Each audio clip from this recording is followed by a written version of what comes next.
Pasukan Hizbullah kembali melancarkan serangan ke wilayah Israel pada Minggu 20 Oktober 2023. Pasukan Hizbullah kembali melancarkan serangan ke wilayah Israel pada Minggu 20 Oktober 2023.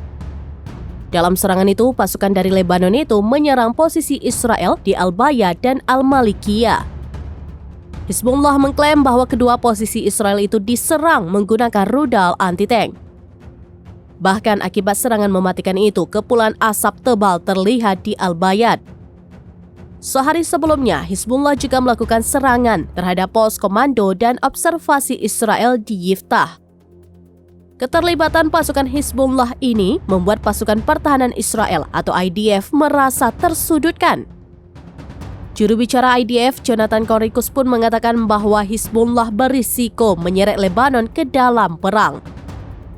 Hal itu karena serangan yang ditingkatkan oleh pasukan dari Lebanon tersebut ke wilayah perbatasan dan menyerang tentara Israel. Ia menegaskan bahwa jika Lebanon terseret dalam perang, maka hal itu tidak akan menghasilkan apapun.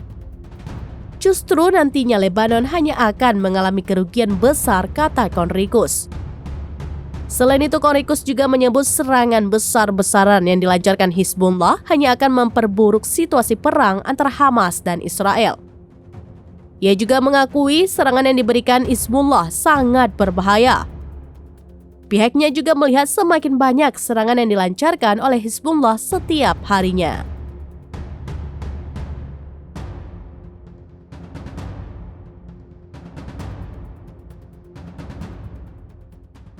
Download Tribun X sekarang, menghadirkan lokal menjadi Indonesia.